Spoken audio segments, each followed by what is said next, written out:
بسم اللہ الرحمن الرحیم۔ سلمان اتنا خوبصورت تھا کہ جو اسے دیکھتا بس دیکھتا رہ جاتا۔ وہ مجھ سے عمر میں 5 برس چھوٹا تھا، پھر بھی میرے دل میں بس گیا تھا۔ جانتی تھی کہ عمروں کے اس فرق کے سبب ہماری شادی نہیں ہو سکتی، خاص طور پر ہماری چاچی اسے ماننے والی نہ تھی۔ خدا کی کرنی کہ چاچی کا انتقال ہو گیا، حالانکہ ان کی صحت اچھی تھی۔ معمولی سا بخار ہوا اور وہ جٹ پٹ ہو گئیں۔ ان کے اچانک انتقال پر سبھی افسردہ تھے۔ کسی کو یقین نہ آتا تھا اتنی صحت مند عورت یوں پلک جھپکتے میں دنیا چھوڑ جائے گی۔ چاچا کا اور ہمارے مکان اجڑ ہوا تھا۔ بیوی کے وفات کے بعد ان کو سنبھالنے والا کوئی نہ رہا۔ سلمان ان دنوں میٹرک میں تھا، اس کی بھی تعلیم متاثر ہوئی۔ چاچا ریٹائرڈ ٹیچر تھے، محض پینشن سے روکھی سوکھی پر گزارا تھا۔ ان کی استطاعت نہ تھی کہ ملازمہ رکھتے، لہٰذا کبھی میں اور کبھی میری امی جان ان کے گھر کا کام کر آتے۔ میں ان کے میلے کپڑے بھی اٹھا لاتی اور اپنے گھر میں دھو کر دے آتی۔ کھانا بھی ہم ماں بیٹی کو پکانا ہوتا تھا۔ میں یہ سارے کام خوشی سے کرتی کہ مجھے چاچا اور سلمان سے پیار تھا۔ ابا اور چاچا میں بھی بڑی محبت تھی۔ ایک روز دونوں نے مشورہ کیا کہ میری شادی سلمان کے ساتھ کر دینا چاہیے۔ گرچہ عمروں میں کافی فرق تھا، لیکن میری تو لاٹری نکل آئی تھی۔ سلمان کی دلہن بننا میرا بچپن سے خواب تھا اور اس کی تعبیر سامنے تھی۔ امی نے ابا جان کو سمجھایا کہ سارا بڑی ہے جبکہ سلمان چھوٹا ہے۔ ابھی یہ فرق معلوم نہ ہوگا، لیکن آگے چل کر مسئلہ بن جائے گا۔ عورت مرد سے پہلے بوڑھی لگنے لگتی ہے۔ میرے خیال میں تو یہ رشتہ نامناسب ہے۔ سلمان کو بھی شاید اس پر اعتراض ہوگا۔ میں سلمان کو جانتا ہوں، وہ ایک فرما بردار لڑکا ہے۔ اس کو اپنے والد کے فیصلے پر ہرگز اعتراض نہ ہوگا، اور 5 سال کا فرق کوئی بڑا فرق نہیں ہے۔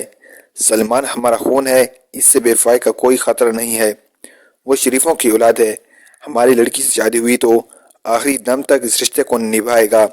تم فکر مت کرو۔ والدہ کا کیا بس چلتا، یہ مردوں کے فیصلے تھے۔ وہ بیچاری چپ سادہ گئیں، مگر میں بہت خوش تھی۔ سلمان کے بارے نہیں معلوم وہ خوش تھا یا افسردہ۔ اس نے اپنے فیصلے کے اعتراض نہیں کیا، حالانکہ میں نہ صرف اس سے عمر میں بڑی تھی بلکہ عام سی شکل و صورت کی اور صرف مڈل پاس تھی۔ 8ویں کے بعد امی نے مجھے سلائی سینٹر میں داخل کرا دیا تھا، جہاں میں نے 2 سال کا ڈپلومہ کیا تھا۔ منگنی کے وقت جب ابا اور چاچا نے سلمان سے پوچھا کہ بیٹے تم کو اس رشتے پر کوئی اعتراض تو نہیں، تو اس نے جواب دیا مجھے آپ کے کسی فیصلے پر اعتراض نہیں۔ میں منگنی پر راضی ہوں، لیکن شادی ابھی نہیں کرنا چاہتا۔ پہلے تعلیم مکمل کر لوں، پھر شادی ہو جائے گی۔ چاچا نے کہا نہیں، تم پہلے شادی کر لو، کیونکہ گھر کو سنبھالنے والے کی اشد ضرورت ہے۔ بعد میں پڑھتے رہنا۔ تمہاری پڑھائی پر تو کوئی بندش نہیں ہے، مگر میرے مالی حالات اب اس بات کا تقاضا کرنے لگے ہیں کہ تم کوئی ملازمت کر لو تاکہ شادی کے بعد اخراجات بخوبی پورے کر سکو۔ اس پر میرے والد نے کہا کہ سلمان صحیح کہتا ہے، شادی کے بعد اگر بال بچوں کی ذمہ داریاں آپ نے تو یہ پڑھائی نہیں کر سکے گا۔ بہتر ہے کہ پہلے پڑھائی مکمل کر لے۔ رہی آپ کے گھر سنبھالنے کی ذمہ داری، وہ میری بیوی اور بیٹی اب بھی سنبھال رہی ہیں، آگے بھی سنبھال لیں گی۔ بھائی صاحب، میں کالج کے اخراجات برداشت نہیں کر سکتا۔ آپ دیکھ رہے ہیں کہ میری آمدنی کا ذریعہ بس میری پینشن ہے، جو ایک قلیل سی رقم ہے۔ اس میں اب میں بمشکل گزارا ہو رہا ہے۔ تعلیمی اخراجات کیسے پورے ہوں گے جبکہ کالج بھی قریب میں نہیں ہے؟ یہ اخراجات میں پورے کروں گا، تم اس کی فکر مت کرو۔ سلمان کو پڑھنے کا شوق ہے تو یہ اچھی بات ہے۔ میٹرک پاس کو ملازمت ملی بھی تو کتنی تنخواہ ملے گی؟ یہ کبھی ترقی نہیں کر سکے گا۔ اسے کم سے کم گریجویشن کر لینے دو۔ غرض والد نے چاچا کو قائل کر کے سلمان کے تعلیمی اخراجات کا ذمہ خود اٹھا لیا۔ امی البتہ کچھ پریشان نظر آئیں، کیونکہ والدہ معمولی تنخواہ دار تھیں اور ایک پرائیویٹ کمپنی میں ملازمت تھی۔ والدہ کی تنخواہ میں ہماری گزر بسر مشکل سے ہوتی تھی، اور ابا نے نہ صرف بھتیجے کے تعلیمی اخراجات کا ذمہ اٹھا لیا بلکہ مجھے بھی دوبارہ اسکول میں داخل کرا دیا تاکہ میٹرک کر سکوں۔ والد اب کمپنی میں اوور ٹائم کرتے تھے انہوں نے سلمان کو نزدیکی شہر کے کالج میں داخل کرا دیا۔ بلا شبہ اسے حقیقی معنوں میں پڑھنے کا شوق تھا اور وہ ہر امتحان میں اچھے نمبر لاتا تھا۔ ایف ایس سی میں تو اس نے کمال ہی کر دیا، اپنی کلاس میں ٹاپ کیا۔ اب اس کے دل میں ڈاکٹر بننے کا شوق جاگا۔ اس آرزو کا اظہار اس نے ابا جان سے کیا تو والد صاحب نے اس کا ساتھ دینے کی حامی بھر لی اور اسے میڈیکل کالج میں داخلہ دلوا دیا۔ والد صاحب نے ایک پلاٹ خریدا تھا کہ کبھی اس پر بڑا سا گھر بنوائیں گے، اور یہ پلاٹ ویران جگہ پر تھا۔ بعد میں اس آبادی ہو گئی، آبادی بڑھی تو پلاٹ کی قیمت بھی بڑھی۔ ابا جان نے اسے بیچ دیا۔ ایک کنال کے پلاٹ کی بہت اچھی قیمت مل گئی۔ یہ روپیہ انہوں نے آدھا اپنے نام اور آدھا سلمان کے نام بینک میں ڈال دیا تاکہ اس کے تعلیمی اخراجات میں رکاوٹ نہ آئے۔ ہر ماہ وہ باقاعدگی سے فیس بھی ادا کرتا رہے اور دوسرے تعلیمی اخراجات بھی پورے ہوتے رہیں۔ میں بھی ہر ممکن کوشش کرتی تھی کہ کچھ پیسے جوڑ لوں۔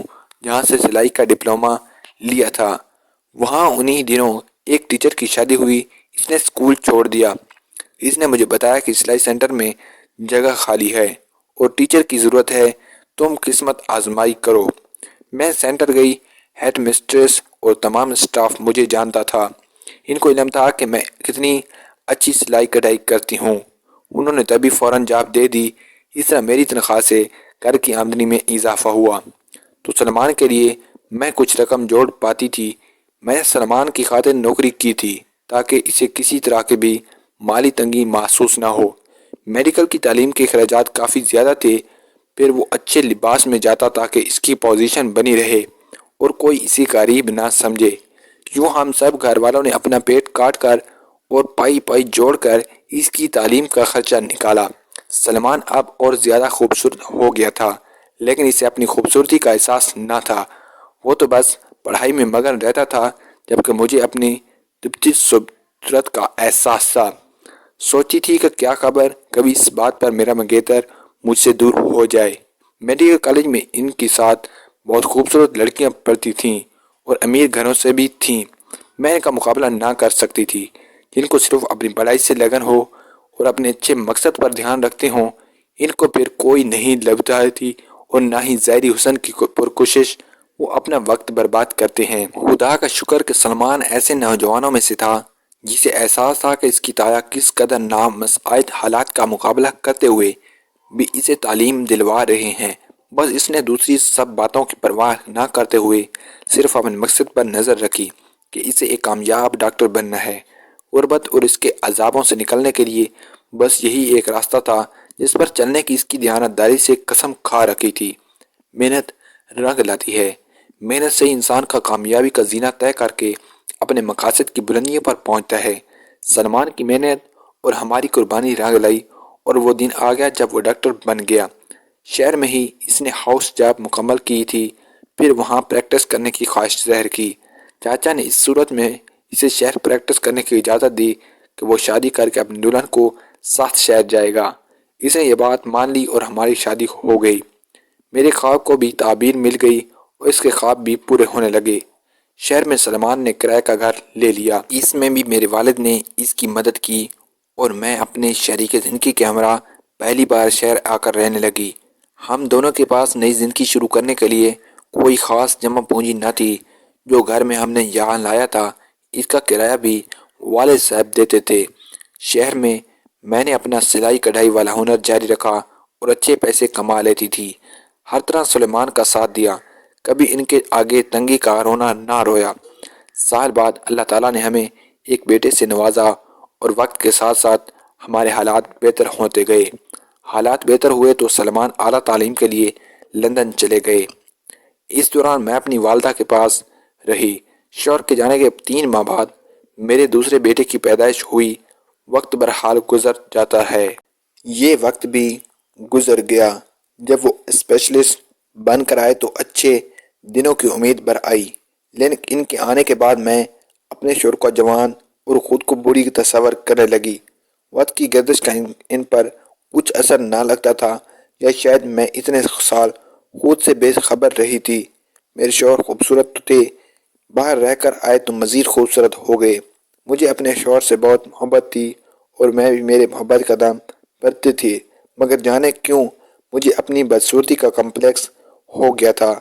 اپنی اس پریشانی اور احساس کمتری سے جو لوگوں کی باتوں سے ہوا محترم ناظرین لینے لگی۔ اس کی نیکسٹ ایپیسوڈ اس چینل پر جلد سے جلد اپلوڈ کر دی جائے گی۔